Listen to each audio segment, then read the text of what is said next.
Corn and soybeans opened the day with a little strength. And that strength continues, and it's actually starting to pull some members of the wheat complex higher with it.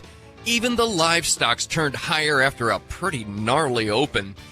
It's the most pro-farmer week of the year. Crop Tour on AgriTalk kicks off right now. Live from Crop Tour Central via Farm Journal Studios, this is AgriTalk. This morning we begin coverage of Crop Tour 2024 with a conversation with Eastern Tour Director Brian Grete. Then it's Chip Flory live on the Western Belt. And at the end of the show, an extended weather remix conversation with Bret Walts from BAMWX. I'm your Crop Tour Master of Ceremonies, Davis Michelson. So glad to be here. Thank you for tuning in this morning. It's a big week. I will be behind the big green leafy microphone of AgriTalk between now and the foreseeable future. We don't know how long this is going to go on. They might decide to just kind of hang out there for another couple of weeks. No, they got to get back to work. We'll have Chip back. We may get him back for the free-for-all on Friday morning. We will definitely have him back Friday afternoon to just sort of wrap the whole thing up. Typically what we do is have a conversation with Brian Grete. Sometimes we get scouts. Just what you just don't know. It's that kind of a week. But the good news is I am a broadcast professional, and I am here to lead us through the entire process. So glad you've joined us. Now, if you want to keep an eye on tour happenings, observations, thoughts, random weirdness goes on out there too. Tends to show up on X, hashtag PFTour24, hashtag it PFTour24. And hey, if you are out there on tour right now listening to me, testing 1 2 1 2. Is this thing on? If you're out there, send your pal how about send me a boy howdy to let me know that you're listening. Boy howdy to hashtag PFTour24. For a deeper look at the results, of course, you must visit www.profarmer.com. We'll have daily reports. We'll have the morning observations. Agweb.com is another great spot for this info. All sorts of stuff going on. And I would remind hashtag PFTour24 on X. They're out there. They're already posting on X. I've got pictures of corn and soybeans on the Twitter, the X right now. But there's no time for that. We're going to get to all of that. But first things first. Let's hit our box here. We'll start with the National Weather Service weather outlook. They expect isolated severe thunderstorms with damaging winds possible across several areas. Flash flooding is possible across portions of the mid-Atlantic into the northeast and southwest into the Intermountain West. Dangerous heat will persist across the southern plains. Dry and windy conditions may create fire weather conditions across portions of the Great Basin. Now, I'm looking at the updated weather radar as of right now, and it does look like tour participants are finding sunny skies, mild temperatures. It looks like a great day for Crop Tour. Scouts are sampling corn and soybean fields across 7 Crop Tour states over the next 4 days. As I said, you can follow along on our website, profarmer.com, or by searching hashtag PFTour24 on X. Scouts on the Eastern Lake today are making their way from Dublin, Ohio to Noblesville, Indiana. Those on the Western Lake scouting fields between Sioux Falls, South Dakota, and Grand Island, Nebraska. Rain did fall across the central and eastern Midwest over the weekend. Got about a tenth to a little over a half inch in some areas. Some localized areas received larger totals. Net drying did occur in the Delta, the Western Corn Belt, and much of the Western Plains. I do want to talk soil moisture, of course, in particular that western side there. But last year, the soil moisture was a big deal. I'm curious what Brian Grete is observing on the Eastern Belt as well. Hey, look out for this one. There's a push to extend the 2024 spring crop insurance payment deadline due to depressed grain prices. The bill, historically due on November 30, has been due on September 30 for the past 8 to 10 years. With billing occurring on August 15, when the bill is sent, recipients have typically had 30 days to pay. Look out for that. The Democratic National Convention opened in Chicago with President Joe Biden to deliver remarks later. The event runs through Thursday, when Vice President Kamala Harris will accept her party's nomination for president. Recent political rhetoric in the presidential race came from the Democratic ticket and blamed the meat and poultry industry for rising meat prices. National Chicken Council interim president Gary Kushner says he does not agree with the idea of price gouging. He said, quote, Americans are seeing inflation in nearly every part of their livelihoods, including rent, gas, automobiles, furniture, and not just in the meat case. In a speech last week, former President Trump doubled down on his commitment to new tariffs, pledging to implement 10% to 20% tariffs on countries that have been, quote, ripping us off for years. Elsewhere, Trump has indicated he would support tariffs of at least 60% on Chinese imports to reduce trade with the world's second largest economy. Federal Reserve Chair Jerome Powell will provide the keynote address on August 23rd at the Fed's annual Jackson Hole Monetary Policy Symposium. The market expects the Fed to cut rates by 25 basis points in September. That's on September 18 at that FOMC meeting, setting the stage for a gradual easing cycle that could extend into 2026. And with that, let's get to this industry spotlight. Brandon Walter is a corn portfolio marketing lead at Corteva. He joins us right now. Brandon, Pioneer has always been an innovator in corn genetics, but it starts with the basic, and that means the germplasm, right?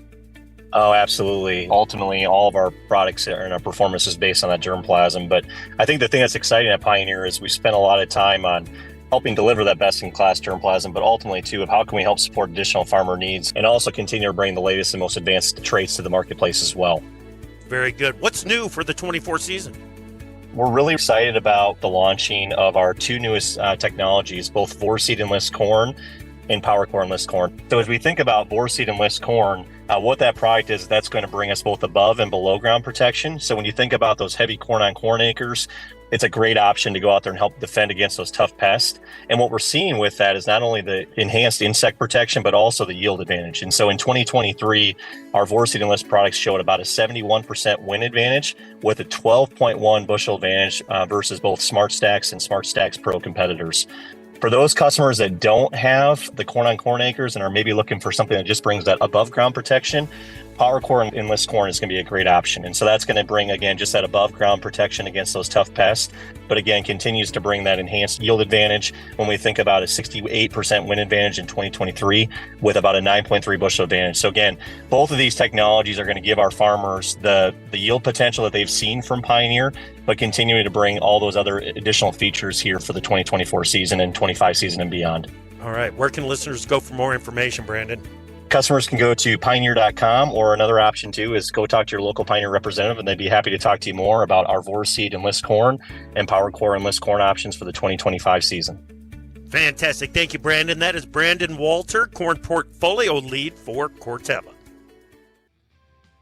At Corn King 333 wins the prize. Hashtag PF Tour 24. Boy, howdy from South Dakota. Glad to hear you're out there with them again this year, Corn King 333. Send us a boy howdy from wherever you might be if you are on tour. Hashtag it PF Tour 24. I've got the director of the Eastern Leg, Mr. Brian Grete, editor of Pro Farmer, lined up next.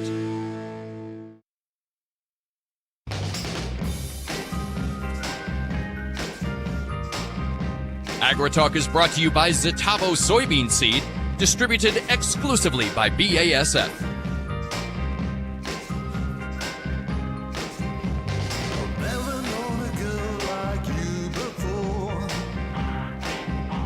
And welcome back to AgriTalk, everybody. Your pal Davis Michelson here. Boy, howdy, we got a crop tour going today. We're running crop tour all week long. We've got scouts out on the Western Belt. We've got scouts out on the Eastern Belt. Leading our Eastern effort, Pro Farmer editor Brian Grete himself. Brian, good morning. Good morning. Crop tour, baby.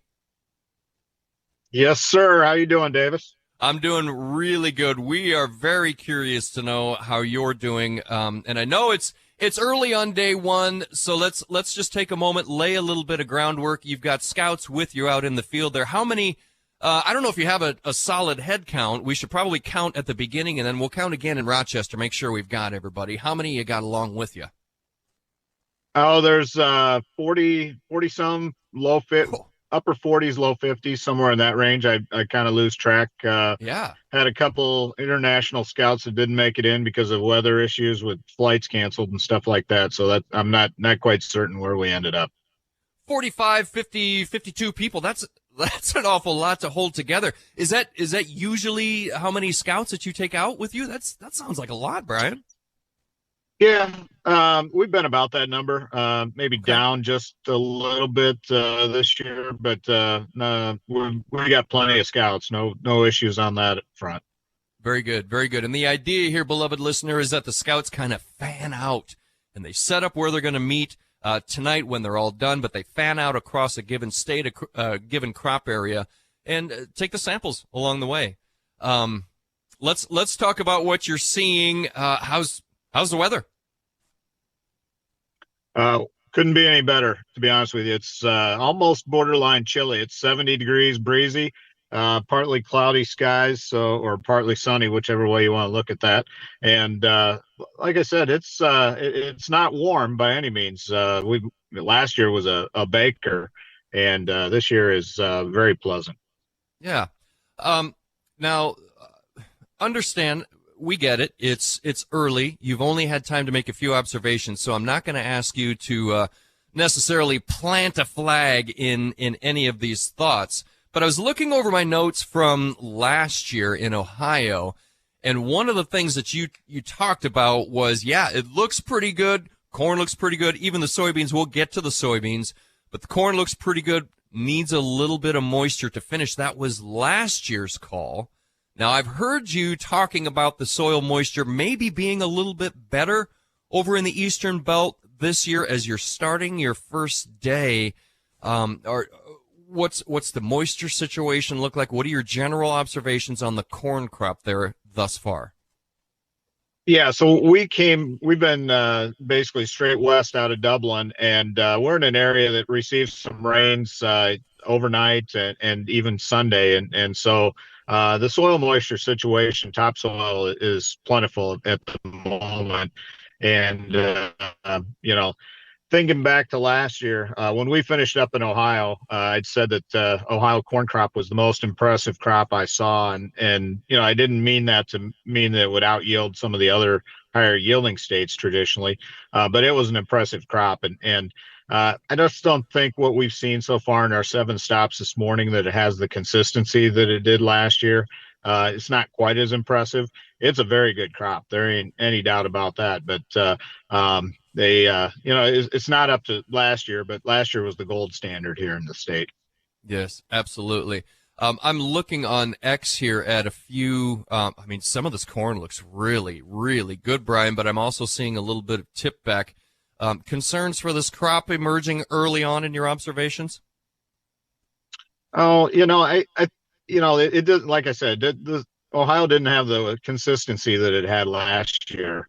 And so there are some pockets. I know there's some dry areas, southwest or southeast, I'm sorry, of Dublin, that my particular route didn't get into. So we'll see what some of the other scouts say this evening when we have all the data and the route reports and stuff like that. But I just think probably the consistency isn't where it was last year in Ohio.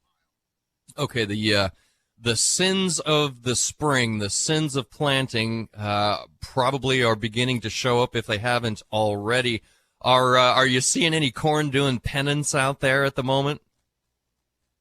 Yeah, you know what? So I haven't seen many blank stocks. I haven't seen many skips and rows in the area I've been in, and so I think generally everything was okay in this. Like I said, everything is cumulative when we get done. So Sure. I'm one of 11 routes, and so well, like you said early on, this is preliminary. Okay. It looks to me like Berto's got 8 routes under his, or 8 stops under his belt already. How deep are you today? We've made 7 stops, so Okay. he's just one in front of us.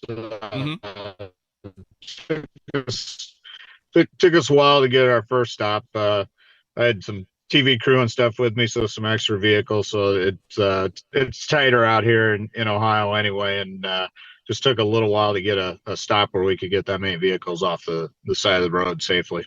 Yeah, excellent. Okay, transition us over to your early observations on the Ohio soybean crop. What are you seeing so far?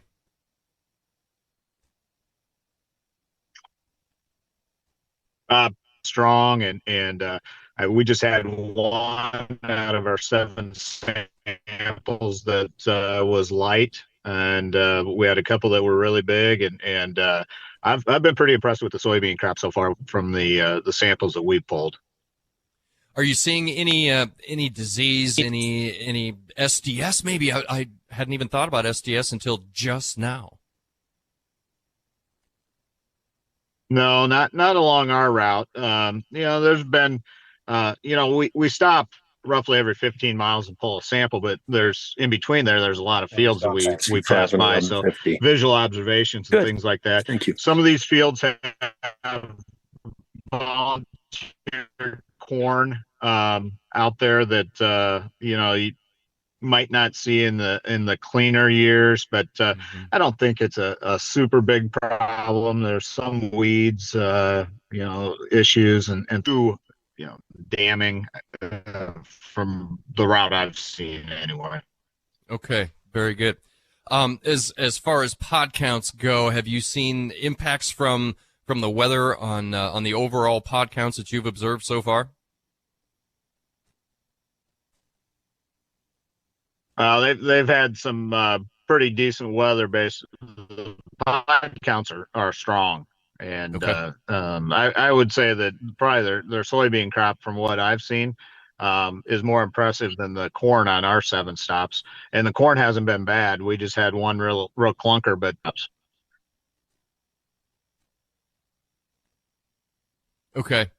I think we still have Brian. I'm hoping so. I want to take you back to the corn while we're talking disease pressure just a little bit, which you're saying, if I'm hearing you right, you're breaking up just a little bit. Not a lot of disease concerns in the beans that you've seen. Tar spot was a thing. I think we got to go back to the corn to talk about that. What's the story? No story on the 7 that we've stopped in. So not an issue in those fields that we've seen. Okay, very good. Last year it was there is potential but needs rain. You're saying it got the rain. What are your expectations for the rest of the day as you continue on? Well, I think Ohio as a whole is going to be really strong this year. There are those pockets out in the state that we know about that didn't have the ideal weather, and so probably not going to be up to last year's standards from the corn perspective. Soybeans, obviously, late season moisture matters, and like I said, we got some rains through some of these areas yesterday and overnight, and so they do have the potential there to build with that big yield factory to build a big yield because of the moisture. And Brian, maybe we need to talk about that here on day 1, interview 1 of Crop Tour. What you're looking at is you're viewing the tour area as one giant corn and or soybean field so that we can get a total picture, and you said it, of how much of the yield factory is up and running. Procedurally wise, is there anything that you want listeners to know? Maybe they're new to Crop Tour, they haven't listened in the past. What would you want people to keep in mind? Well, keep in mind, compare Crop Tour data to past Crop Tour data, year ago, 3-year average, historical numbers, those types of things. That's your best way to use Crop Tour data. The other one is, you mentioned one big field from western Ohio all the way to central Nebraska. And at the end of the week, when we have all the corn numbers in one spreadsheet, that's our best number that we get because area. So I wouldn't take too much into account from one individual sample per se. All of the samples. Oh no, Brian's fading on us. Don't put too much stock in just a single sample. I think that's good counsel. We got Chip Flory coming up next on the other side. Time for Markets Now with the experts from Pro Farmer. And joining us now, Pro Farmer's own Dan Vaught to talk markets with us. Dan, turns out we've got a little bit of strength to kick off Crop Tour Week in corn and in soybeans. It's even pulling the wheat higher. Where would you like to start with us? Who's responsible for this strength in the grains, Dan? Well, I think the export inspection numbers we got this morning were pretty strong. Both the corn and bean numbers were at the upper end of expectations. So you got corn up about a nickel and beans up about 12. Also, there's a threat of this Canadian strike, the railroad strike up there, I think is probably adding some support as well. Now, we saw wheat under pressure across the board here now, and I've got two of the three usual suspects. The winter wheat contracts are higher with the spring wheat under a little bit of pressure. You got any idea what's the deal with the divergence there? Not right off. Actually, the spring wheat, you would think would be higher given the low acreage number the USDA put out last week. Yeah. Not sure what's going on there. Ultimately, the wheat's still feeling pressure from the Black Sea, we think. Yeah, I suppose wheat still doing what wheat does, I suppose. And then over on the livestock, this has been an impressive recovery in the cattle. Yeah, I suspect the cattle market, cash market wasn't as weak to finish last week as a lot of folks were seen to be expecting Friday. So you've got the August contract pretty much about unchanged at this point, 182.70, and back months, October's up 82, 179.12. Feeder cattle are up pretty strong as well. Outstanding. And we've got lean hogs higher across the board. Dan Vaught from Pro Farmer. Appreciate your time, buddy.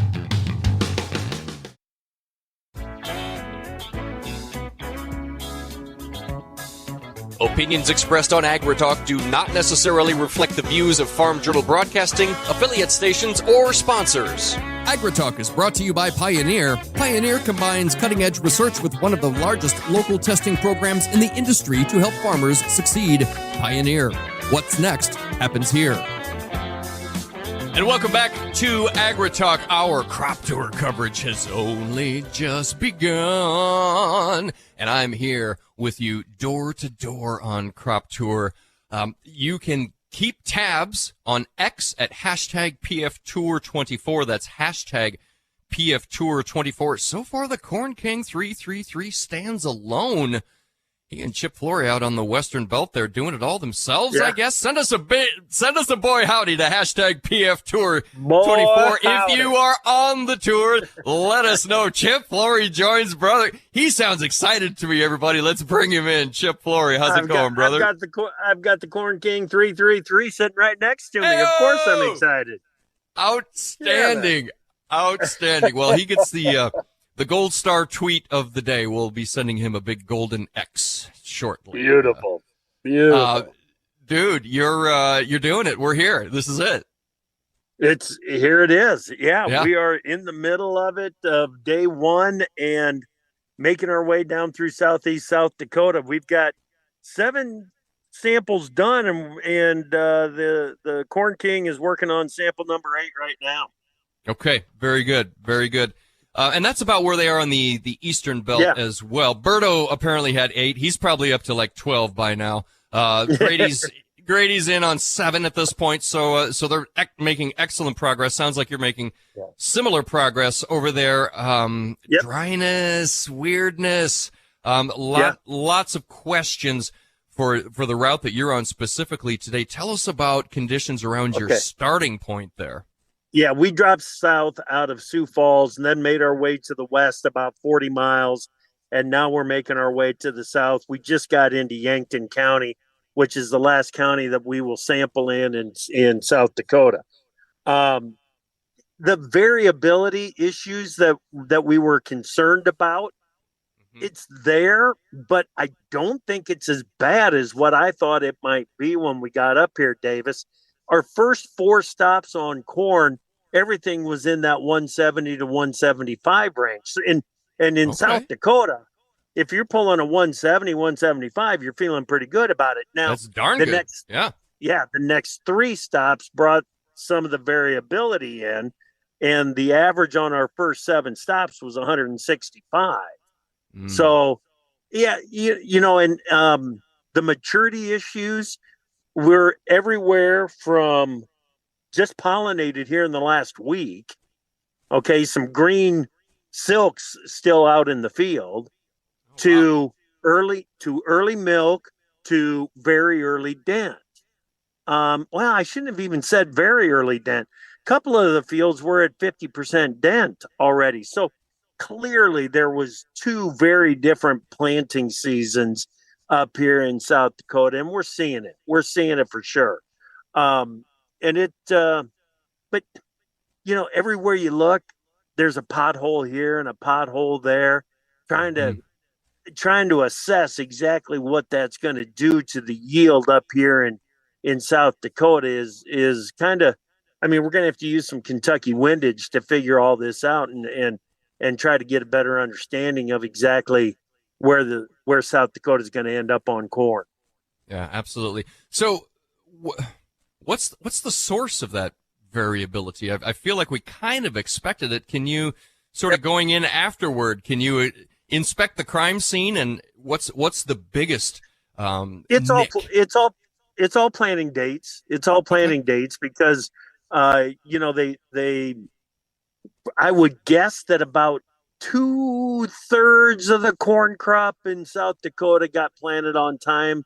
1/3 of it got planted late because, boy, they parked the planters for 2 weeks, maybe even 17 days, something like that. Yeah. And you can definitely tell the difference in the planting dates up here, looking at the maturity on the corn. So it's all about the spring planting conditions. And then I was worried about the ear counts and that we might be missing some ears out there. And when we look at the pollination, well, you can't even really say it. It looks like the later planted corn pollinated and germinated about the same as the earlier planted stuff. So, but the ear count started off really good in Lincoln County, Turner County, and it held into the first part of Hutchinson County. But then it started to go downhill as we got into Bon Homme County and making our way into Yankton County. So I think population, you can't take too much from one route, but it feels like population is going to be just a bit of an issue up here on corn. Okay. Yeah. So those were kind of some planting related nicks that leads to some variability that you're seeing today. How about disease pressure? Are there other problems that this corn crop is dealing with? You're not seeing any disease out in the corn, are you? Southern rust in one. Oh yeah, southern rust in one field, and outside of that, I mean, there's some lodging. We've seen some hail damage. The lowest, I'll talk about this when we get to the beans, but the lowest pod count that we got was in a field that was obviously hit with hail earlier this year. But right across the road, that cornfield was hit with hail. So we're seeing all the typical stuff that you would expect to see in the Western Belt with the addition of some southern rust. It's not all that common for southern rust to make it all the way up to South Dakota, and we were in the one field that's got it. So yeah. Interesting. Okay. Let's move on to those beans. Now, you were talking just now about variability this year in the corn. Planting dates were a little scattered, shall we say. Yep. Last year, and this might be more of it. Yeah, this says Nebraska, but you were seeing some beans still flowering in some spots once you got down into Nebraska. I want to talk about that South Dakota bean crop. How are they looking up there on the beaners? Yeah, again, 2 very different planting dates and 2 very different development on the bean crop. Half of the fields that I've been in this morning, Davis, a good solid pod fill going on.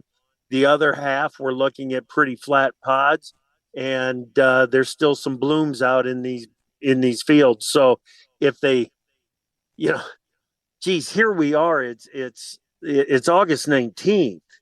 I look at those blooms and I wonder if they, can they put on a pod? Can they put a bean in the pod and actually add to yield? Well, you add a couple of days to the end of the growing season, and sure, they can add some to yield, but boy, you really got to hustle to make that happen. And we've got pod counts. Good grief. Our average is 1150 on the first 7. So that's really good. A year ago, we were like 1,013. So 1150 from what I've seen is really good, but boy, it's from 1,600 down to 400. Yeah. In pods in a 3x3 foot square. So, I mean, that's kind of all over the place, man. It's, the other thing is most of the bean fields appear to be pretty clean, but where there's an escape, where there's a weed escape, there's very little in between. It goes from nice and clean to very weedy. Whether you're looking at volunteer corn out there or water hen, you either got your weed control or you didn't. Up here is what it looks like. So there's, do you reckon more would have gotten a weed problem? Okay. Do you reckon more would have gotten that dealt with, but maybe they just couldn't get out into the field because it was too muddy? Oh yeah, That's couldn't find a window. Exactly what it's got to be. Yeah. I mean, they've got the tools available to them now. It's not for a lack of tools or for a lack of effort. It's just the inability to get out and get things done. Yeah. So yeah. And then aphids. Aphids. There's what I understand is that there is some treating. They're flying on some insecticide onto some aphid infested bean fields up here. I haven't seen any spray planes out today yet, but who knows? By the time we get to this afternoon, could be out there. But 2 fields that I've been in out of the 7, they appeared to me to be over the threshold, and should probably be getting sprayed. I mean, enough so that they're sticky. You walk out of there and you can actually feel the aphid goo. Ooh, yeah. I probably should. No. Yeah, but you can actually feel the aphid goo when you get out there in a couple of the fields. So it's they need to do something about that. I'm writing down. You can feel the aphid goo in my notes here. Get out your prescription pad, Dr. Flory, and I'll ask you if you would to write legibly. Thank you. What's your prescription for the bean crop that you've seen so far to meet its full potential? Let's give it a rain. It absolutely needs a rain. We're seeing it, a 3 makes on our soil moisture index makes me feel pretty good about things. We're getting 2s now as we make our way into the southern part of the state. And so let's give it a rain. And, go ahead and give me an extra week at the end of the growing season. Get me into the early part of October before we get a frost, and I'll feel much better about the beans. Well, I feel much better just hearing the sound of your voice, Chip, and we'll hear it again this afternoon from parts a little further south of where you are, as the western leg makes its way through South Dakota and Nebraska today. Thanks, Chip Flory. Be safe, pal. We'll be back with Bret Walts from BAMWX for a weather talk.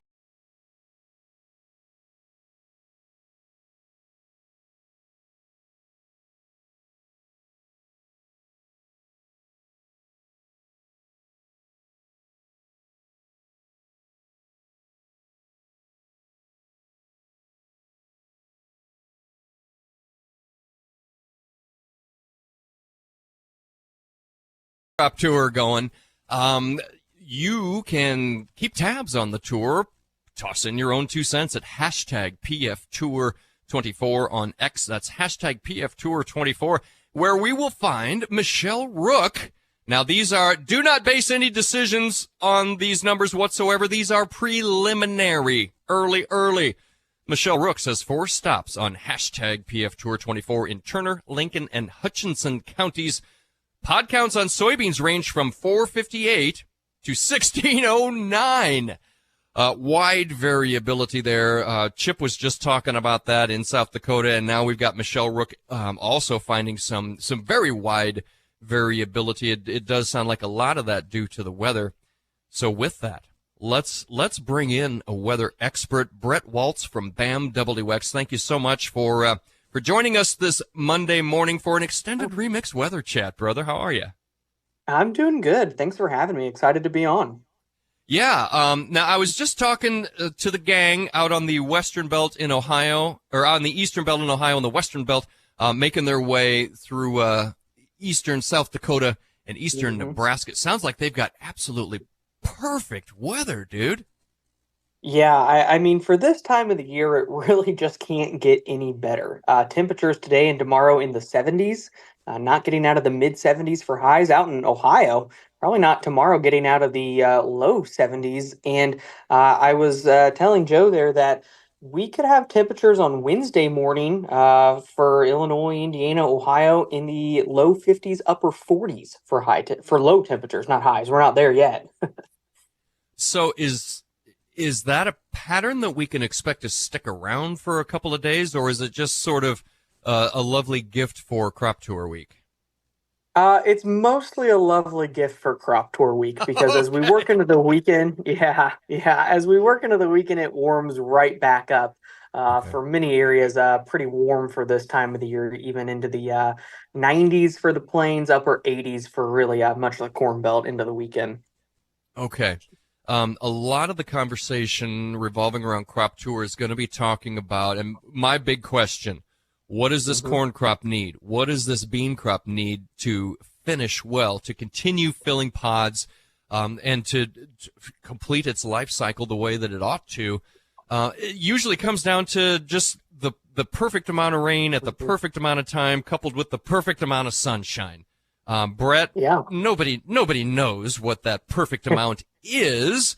But if we were to hint at it, how close are we going to get to finish these crops out with some decent weather? You know, I think for the northern belt, it's going to be there. You know, it's going to get warmer. There's no doubt about it. But I don't see record heat or anything like that in the card. So I'm not super concerned about temperatures.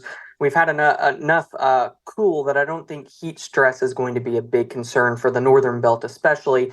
And I think that into late August, there's going to be some more rain opportunities that arise and get those timely rains. I think that that's what we need, just to kind of put the finishing touches on things. And again, I think for Iowa, Nebraska, South Dakota, Minnesota, I think that that is in the cards here to end August and especially into early September. Now, for southern areas, the further south you go, that's where it's going to be a little bit hotter. And it has been getting dry. You know, I know you go across some parts of the Ohio Valley and it's been drier as of late, and there's not much precipitation on the horizon in the extended range, to be completely honest, for Kansas, Missouri, Illinois, Indiana, Ohio, and down through Texas. And so I think that those areas, it's going to be a little bit more critical, especially maybe for beans to get some rains into early September. I think there will be more opportunities, but I think the wild card is what will tropical activity do in the Gulf of Mexico? Could that impact things down the road?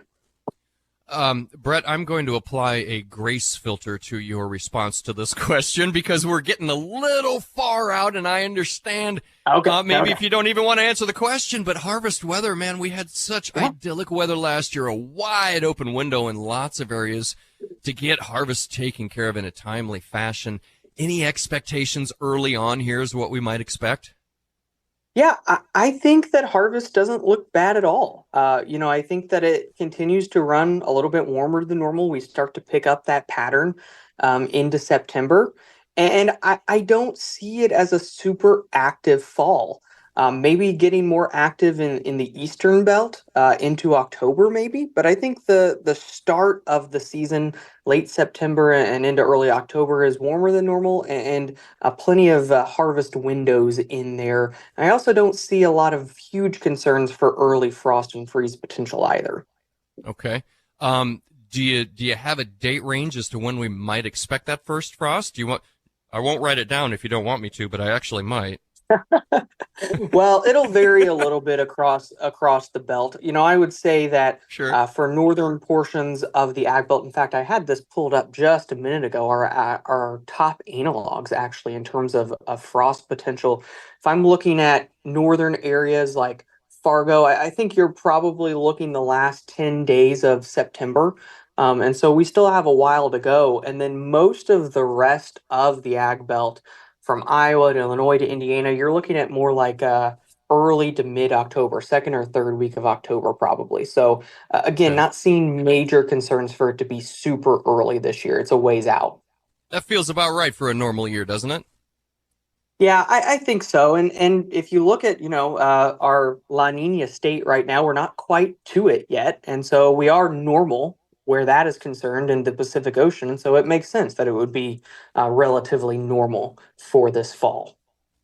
Boy, there's nothing like being labeled normal first thing on a Monday morning. I feel good about that. Thanks, Bret Walts. Thank you for kind of putting yourself out there a little bit on the prognostications and whatnot. We won't hold you to it too tightly unless you're absolutely correct, in which case we'll celebrate together. Have a great day, buddy. Bret Walts, BAMWX. Yep.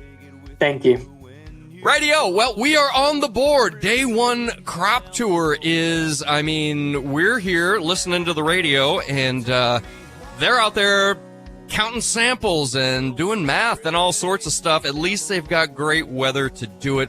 We spoke with Brian Grete out east. We spoke with Chip Flory out west. We're going to catch up with them toward the end of their routes, 2:06 Central Time, right back here on AgriTalk.